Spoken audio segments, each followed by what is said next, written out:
Oh, look. Beautiful. Good morning, everybody. Welcome back. This right here we're looking at is an O2 sensor for my truck. There's 2 on the upstream and 2 on the downstream, so you have a total of 4 O2 sensors. This is a Denso part. And then right below that is a socket set for a O2 sensor and diesel injectors, which help out when you have the sensors with the wiring connected to the sensor, obviously. It lets the wire pass through the socket, so you are able to have at least 5 to 6 points of contact to spin out the O2 sensor. They're a good little set. I found out that the 7/8 has 2 different slots, one's wider than the other, and what I found out later on is the smaller slot worked out better for me. That big socket in my hand now seemed to have a problem with spreading, so just be aware of what you're trying to use for what tool. And yeah, guys, so basically that's a good set from Harbor Freight, which you use, and I get going on the video here later on, and I'll show you exactly how to use it and how it works. Pretty good set to have. Just wanted to show you guys something here. Obviously the engine light's on. I'm idling right now. My truck's idling fine. It threw the code again this morning. I cleared it, and I put my little reader on here, and right now bank 1 sensor 1 is reading 0%, and there's the voltage to it right there. It says 0.5, you know, whatever. You see it's bouncing back and forth. So after I replace the sensor, I'm going to get back in the truck, fire it up, and then see these readings again, and I'll let you know what I find out after I get these done. Okay, so this is exactly what I'm going to use to take this old oxygen sensor out, is a oxygen sensor socket. I showed you the kit earlier in the video, and this is the exact one I'm going to be using. It's a 7/8, which fits right over this O2 sensor. And what you do, it gives you room to slide the wire through. So this actually slides inside the socket, just like that, but obviously a little bit deeper than that. But I'm just giving you a demonstration where you can slide this into the socket. They got some Nevises to put on the threads here, and then it's just a regular 3/8 drive ratchet, whatever one you can get in there. I'm using a flex head because it's an awkward position up there, but here's the kit again, and this is Harbor Freight, Pittsburgh, item 99850, oxygen sensor and diesel injector socket set. I'll see if I can get the link and put it in the description below for you guys to get this, but Harbor Freight sells this stuff in stock, and I'm pretty sure it's guaranteed for life as long as it's Pittsburgh. So it goes up to 29 millimeter all the way down to, I think this is the smallest socket this set has. 7/8 is another 7/8. So I have a 7/8, smaller slit. So there you go. That's pretty good. So you got a smaller and a bigger, depending on what you need. So that's a pretty good socket to socket set to have. You might not use it all that often, but if your buddies know you have it, they might want to borrow it from you. Just make sure you get it back. All right, let's get this old sensor out and get the new one in. Guys and girls. All right, this is what the old one looks like. Pretty beat up. Actually, if you look at the bottom of the threads, they're kind of screwed up a little bit. It looks like they got eaten up. I don't know, it's hard to see. Yeah, a little bit. There you go. Yeah, hopefully the new one goes back in okay. And what I found out was the wider socket out of the 2, the 7/8, started to spread. So I think this is for a different type. Mine was in there pretty tight, so I actually used the smaller one, and that got it out. So first time using this socket. I used a little bit of penetrating oil, not much, just a squirt, because right now my exhaust is pretty cold. Probably would have been better if I ran it for a couple minutes and shut it off, let it heat up.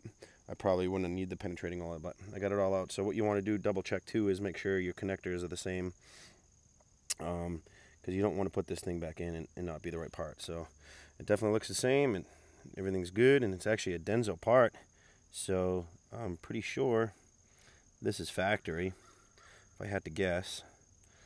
Maybe it's been changed once. I don't know. I doubt it. I could be wrong, but if that's the case, this is an OME injector, but I thought they used AC Delco, not Denso, so this is kind of concerning. But yeah, I don't know. It lasted as long as I've had it, so. And assembled in the USA, man. I'm okay with that. Right on. Let's get this thing in. I'll show you the finished product. And I'm going to put a little bit of this Nevis on there to help out if I ever have to take this back out, which I hope I don't. Alright, so I'm underneath the truck here.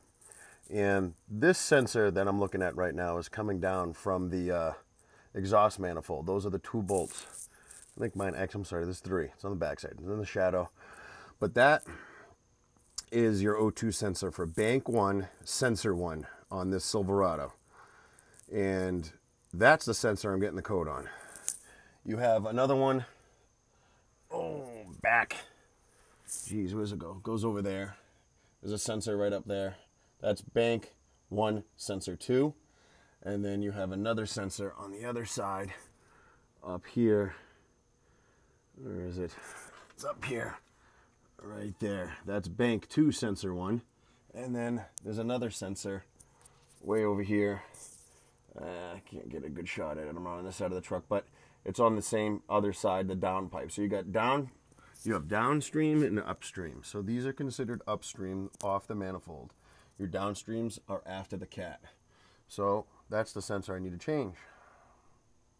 So right up there is the connector for the sensor that I'm going to be replacing, which is right next to some coolant lines. Or, I'm sorry, those are brake lines, I believe. No, I take that back. I was right. They're fuel lines. I'm wrong. So they're lines. They're fuel lines. I'm sorry. I just chased it back and looked over there. And it runs down to the fuel line. That's the ABS brake module. And those actually go to the fuel tank. And if you chase those back, those are fuel lines. So just be careful when you're disconnecting that. It shouldn't take more than a little pick. And you there's a safety plastic clip on it. The green, you slide that out and then flip it back. If you ain't know anything about GMs, it's the same connectors for just about everything on this truck. So just connect that, and then I'm gonna show you what I'm gonna use to take this off. Okay, guys, here's the finish install. It looks like there's a little bit of Nevis on the bottom of the nut. I'll clean that up. I mean, bottom of the sensor itself. So there's the new one, and there's the connection up there. Just make sure you put your connectors on all the way and put your green safety tab back on too. Everything was plug and play. It was very simple. It was a little bit difficult getting that O2 sensor started in the, I guess they call it the bung. It's a welded bung for sensors. That's the term for it. But it was a little bit of a pain getting in there. And what I found out is that I actually went and got an open end wrench. If I can find it. Yep, right here. Wrench, I'll show you guys. Just a regular open end Craftsman wrench, 7/8. And I ended up finishing the job with the wrench instead of the socket.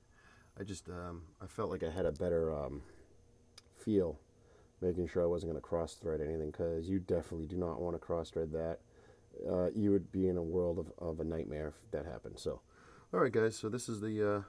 I'll wrap it up. This is about it. So O2 sensor, bank 1, sensor 1 on a 2005 Chevy Silverado 2500 HD. I hope this helps somebody out. And if it's the first time, subscribe for more videos like this.